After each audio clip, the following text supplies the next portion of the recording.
नमस्कार, मैं राहुल कुमार गोयल, सचिव राज्य निर्वाचन आयोग। आप सभी लोगों को, सभी मतदाताओं को, सभी प्रदेशवासियों को, सभी उम्मीदवारों को ये अवगत कराना चाहूँगा कि आज जो सोशल मीडिया में विभिन्न प्लेटफॉर्म्स पर अथवा जो है इलेक्ट्रॉनिक मीडिया के माध्यम से एक थोड़ी सी भ्रम की स्थिति पैदा हो रही है। आयोग द्वारा जारी पत्र संख्या 1952 दिनांक 20 जुलाई 2025 के बारे में, उसके संबंध में मैं एक क्लैरिफिकेशन और एक स्थिति स्पष्ट करने के लिए जो है आप सभी लोगों को अवगत करा रहा हूँ। सबसे पहली चीज़, ये पत्र जो है आयोग द्वारा जारी किया गया है और ये पत्र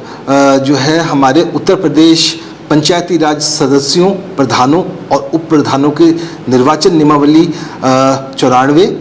और उत्तराखंड में जो हमारा उत्तर प्रदेश क्षेत्र पंचायत तथा जिला पंचायत सदस्यों का निर्वाचन नियमावली 94 में जो व्यवस्था दे रखी है कि आपात स्थिति में मतदान स्थगन होने के केस में क्या होगा,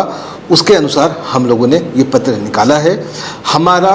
सबसे पहली चीज़, पूर्व निर्धारित कार्यक्रम के अनुसार ही 2 फेजेस में चुनाव होना निश्चित है, जैसा कि हमारी पूर्व की अधिसूचना में ये डेट्स निकाली गई थी। पहले चरण का मतदान दिनांक 24/7 को होना है, दूसरे चरण का मतदान दिनांक 28/7 को होना है और इसकी जो मतगणना है वो 31 जुलाई को होनी है और ये निश्चित है। परंतु आपात स्थिति में यदि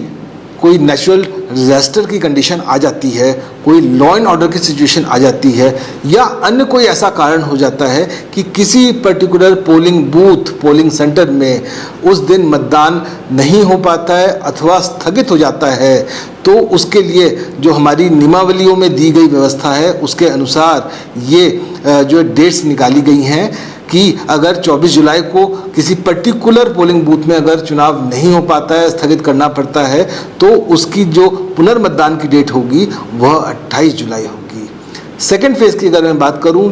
उसमें चुनाव जो है, पोलिंग जो है 28 तारीख को ही होनी है, निश्चित है। लेकिन यदि किसी बूथ विशेष या केंद्र विशेष में अगर किसी भी कारणवश उस दिन मतदान स्थगित होता है, कोई आपदा की स्थिति होती है, कोई आपात स्थिति ऐसी गठित हो जाती है, तो उसका पुनर्मतदान जो है 30 जुलाई को कराया जाएगा और इन एनी केस जो काउंटिंग है वो हमारी 31 जुलाई को ही होनी है। मैं ये चीज़ सभी लोगों को पुनः अवगत कराना चाहूँगा, आयोग द्वारा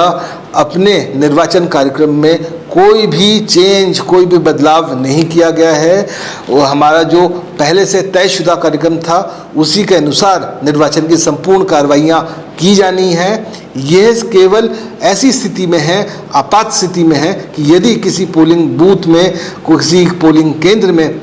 अगर किसी आपात स्थिति में मतदान ना हो पाए, चाहे वो दैवीय आपदा हो, चाहे वो लॉ एंड ऑर्डर हो या कोई अन्य ऐसी स्थिति हो,